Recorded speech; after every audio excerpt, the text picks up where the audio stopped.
എന്റെ പെങ്ങളുടെ കാര്യം ആലോചിക്കുമ്പോ ഓരോന്ന് കഴിയുമ്പോൾ ആരെ കരഞ്ഞോണ്ട് പോണേ? പോലീസ് ജീപ്പ് പിടിച്ചു, കള്ളനെ പിടിച്ചു. അതാ ജീപ്പിലിട്ടോണ്ട് പോണ്. കൈ അണിച്ചിട്ട് ജീപ്പ് നിർത്തില്ല. ആ ലുങ്കി മണത്ത് 100 കിലോമീറ്റർ അപ്പുറത്താ ഇൻസ്പെക്ടർ കള്ളനെ പിടിച്ചത്. കള്ളനാണല്ലേ കള്ളൻ.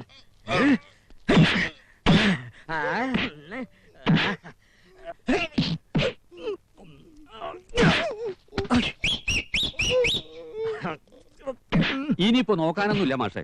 അവനെ ഞെരുവട്ടം പൂശി എല്ലാവരും കിട്ട് പുറത്തെടുക്കട്ടെ. ഒന്നായിട്ട് പൂശി ആളെങ്ങാനും ക്ലോസ് ആയ അതോടെ അവൻ കെട്ട സാധനങ്ങളും ക്ലോസ് ആവും. അതാ എന്റെ പേടി. ഞാൻ ആരാണെന്നാ വിചാരിച്ച് ഒന്നുകൂടി നല്ല മധുരമുള്ള ഇടി. സത്യം പറഞ്ഞാൽ ഈ പിടുത്തം നമ്മളൊരു ഉത്സവം പോലെ ആഘോഷിക്കേണ്ടതാ. ഒരമ്മ പെറ്റ മോനാടാ അതിനകത്ത് അടി കിട്ടി നിലവിളിക്കുന്നത്. അത് കേട്ട് നിങ്ങളൊക്കെ സന്തോഷിക്കാൻ പോവാ? ഒരമ്മ പറ്റ മോനുണ്ടാക്കിയ സ്വർണ്ണമല്ല ചവ് മോഷ്ടിച്ചത്. അതച്ഛൻ പറഞ്ഞോ? പണിക്കരട്ട് ചെന്ന ബാസുനോട് 5-6 കൊല്ലം പടക്കം തരാൻ പറ. ഞാൻ പറഞ്ഞു എന്ന് പറ. പടക്കവും വെടിയൊന്നും വേണ്ട. ആരെങ്കിലും ചെന്ന് അവനെ തല്ലണ്ടാന്ന് പറ, അല്ലെങ്കിൽ ഞാൻ പോയി പറയാൻ പോവാ. അല്ലച്ചാ, കേൾക്കുന്തോറും എനിക്ക് നല്ല പരിചയമുള്ള ശബ്ദം അത്. ഇതാരാ ഇത്രയും പരിചയമുള്ള കള്ളൻ? പക്ഷേ ഇതാ നിങ്ങളുടെ കള്ളൻ. എങ്ങനെയുണ്ട് എന്റെ ഇടി? അച്ഛാ, ഇത് നമ്മുടെ സഹദേവനല്ലേ? അളിയാ, അളിയനെപ്പോഴാ കള്ളനായത്? ഞാൻ കള്ളനല്ല അളിയ, ഞാൻ ഇപ്പോഴും സഹദേവനാ. അളിയനോ? ആ, ഈ സഹദേവൻ എന്റെ രാധ കെട്ടാൻ പോകുന്നത്. അത് ഞാൻ അറിഞ്ഞില്ലല്ലോ. നനച്ചിട്ടെടുത്ത് നീ ലുങ്കി ആരോ അടിച്ചോണ്ട് പോയതാണെന്ന് ഞാൻ ഇയാളോട് കരഞ്ഞു പറഞ്ഞതാ, കേട്ടില്ല. അതേത് കള്ളനും പറയുന്നല്ലേ. ഇവന്റെ ലുങ്കിയാണ് ഞാൻ കാക കിട്ടിയ തൊണ്ടി. ഈ തൊണ്ടി മതി ഏത് കള്ളനും തണ്ടാൻ. ലുങ്കി മാത്രമേ പോയിട്ടുള്ളൂ. ഒരു നീല അണ്ടർവെയറും പോയിട്ടുണ്ട്.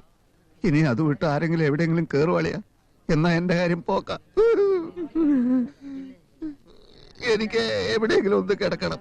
ഈ അവസ്ഥയെ വീട്ടു പോവാൻ വയ്യേ. കല്യാണത്തിന് കൂട്ടി വെച്ചിരുന്ന സ്വർണം പോയത് പിന്നെയും സഹിക്കാം. കല്യാണച്ചക്കനെ കള്ളനാക്കിയതാ സഹിക്കാൻ പറ്റാത്ത. സഹദേവന്റെ ലുങ്കി കാണാതാവുന്നതും രാധയുടെ നിശ്ചയം നടക്കുന്നതും ഒരേ ദിവസം. നിശ്ചയം ഉച്ചയ്ക്ക് മുമ്പ്. ലുങ്കി മോഷണം പോയത് അന്ന് വൈകിട്ട്. അതേ ലുങ്കി കൊടുത്ത് ഇവിടെ കള്ളം കയറിയത് അന്ന് രാത്രി. കള്ളൻ എന്തിനാ ചെറിയ ലുങ്കി എടുത്ത് തന്നെ പുതപ്പിച്ചേ? അത് അവൻ പുതപ്പിച്ചതാണോ അതോ നീ എടുത്ത് പുതച്ചതാണോ എന്നൊക്കെ അവനെ കൈ കിട്ടിയാലേ പറയാൻ പറ്റൂ. സഹദേവന്റെ ലുങ്കി ഇവിടെ വീണ അന്വേഷണം സഹദേവന്റെ നേരെ ചെല്ലും. അത് കള്ളനും അറിയാം, കള്ളനെ അയച്ചവനും അറിയാം. സഹദേവനെ കള്ളനാക്കിയിട്ട് അവർക്ക് എന്താ ലാഭം? സഹദേവൻ കള്ളനായ കല്യാണം കലങ്ങും. സ്വർണം തിരിച്ചു കിട്ടിയാലും കള്ളനാണെന്ന് സംശയിക്കുന്ന ഒരാൾക്ക് പിന്നെ നമ്മൾ രാധെ കൊടുക്കോ? അത് തന്നെ ആരുടെ എത്രയും വലിയൊരു ബുദ്ധി? തുമ്പശ്ശേരി കുറുപ്പ്.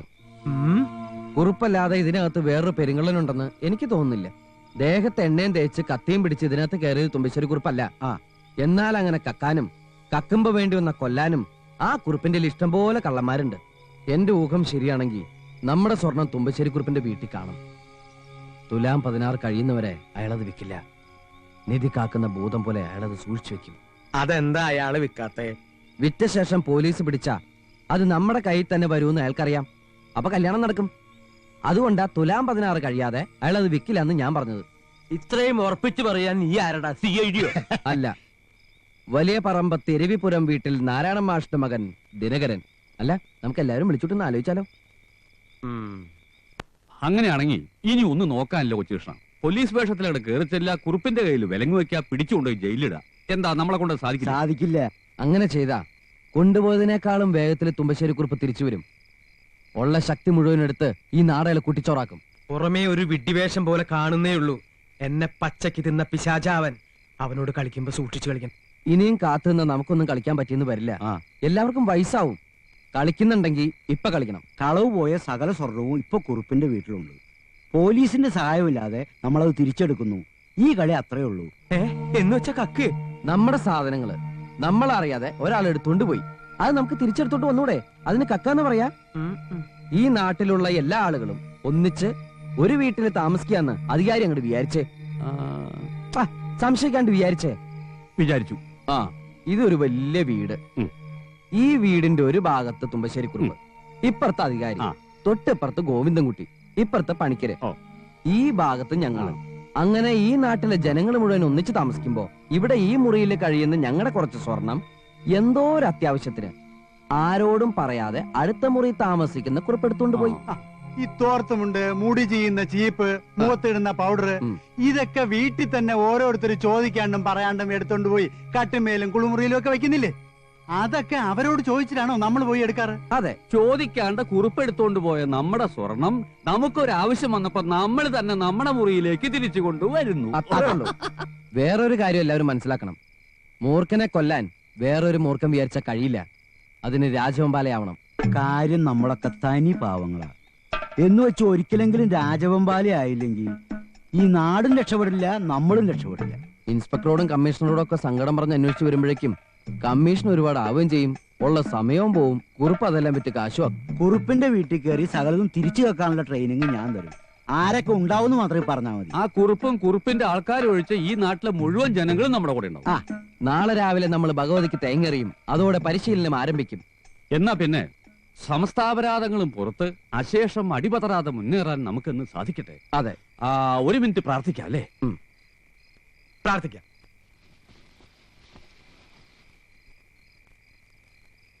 പത്തിരിപ്പലകയിൽ ചരക്കടുക്കി വെച്ചിട്ട് മാസങ്ങളായി. തുലാം 16 ഫെബ്രുവരി 17 ഇപ്പഴിങ്ങെത്തും. ഏട്ടാ, സമയത്ത് ചരക്കയച്ചില്ലെങ്കിൽ ലേലം വിളിച്ച കാശ് പോലെ ഏട്ടന് കിട്ടൂല. ഏട്ടാ,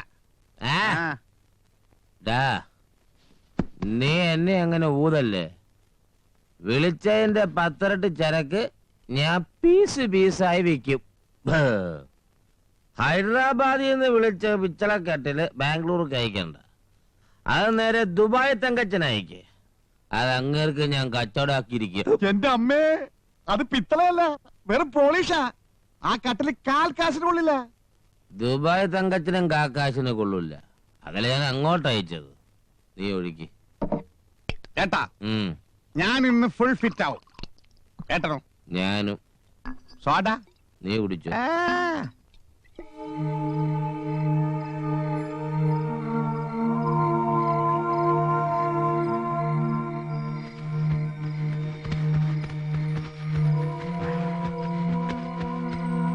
കണ്ണുകൂടി തീരാൻ ഇനിയും സമയമെടുക്കും.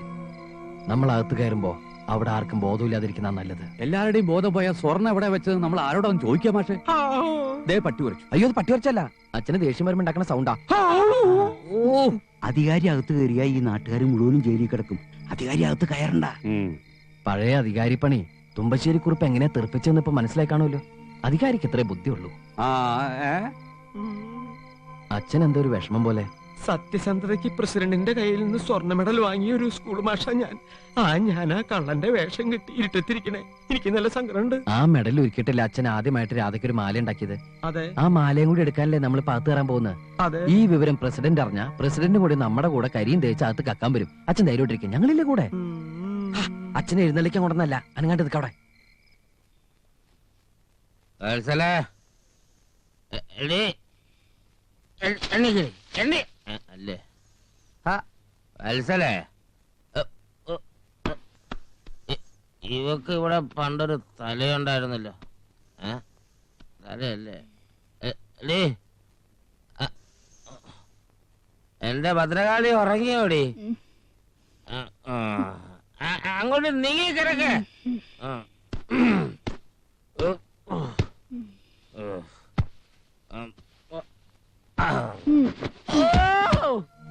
കുറുപ്പിട്ടിയും ഇതിനകത്ത് കയറാം.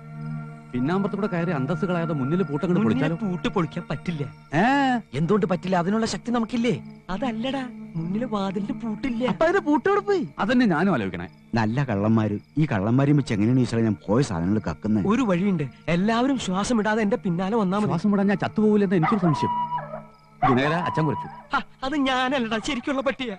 രാമകുമാർ എവിടെ പോയ? ഇതിപ്പോ എവിടെ? ഇവിടെ ഒരു ചെറുത്താന്മാരില്ലേ? ബാത്റൂം. ആ ശരി.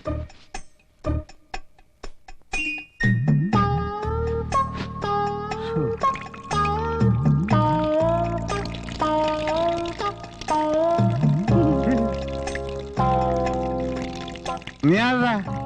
പ്ലംബറാ. ഞാൻ പൈപ്പ് ശരിയാക്കാൻ വന്നതാ. പണി കഴിച്ചിട്ട് പോടാ. ഓ, അല്ല സാറ് മൂത്രമൊഴിക്കണല്ലേ? ഞാൻ മൂത്രമൊഴിച്ചല്ലേ? അത് ഞാനാ മൂത്രമൊഴിച്ചത്. ഓ സോറി സോറി. ഓ എനിക്ക് അങ്ങനെയൊന്നുമില്ല.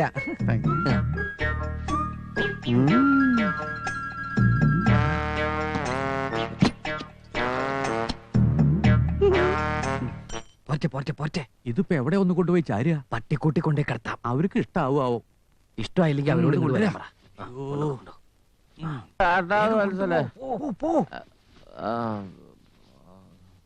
ജനാർദ്ദനക്കുറുപ്പിനെ കുളിമുറിയിലിട്ട് പൂട്ടി. ചന്ദ്രക്കുറുപ്പ് ഇതിനകത്തില്ല. വത്സലേ വത്സലേ വത്സലേ. ഞങ്ങൾ നാരായണൻ മാഷ് ആവാഹിച്ചു വിട്ട ശൈവഭൂതങ്ങളാ. തുമ്പശ്ശേരിക്കുറുപ്പ് ആളെ വിട്ട് മോഷ്ടിച്ചെടുത്ത മാഷിന്റെ വീട്ടിലെ സ്വർണ്ണാഭരണങ്ങൾ എവിടെയാണ് ഒളിപ്പിച്ചു വെച്ചിരിക്കുന്നത്? വേഗം പറ, ഇല്ലേ ഉമിക്കിരിയാക്കും.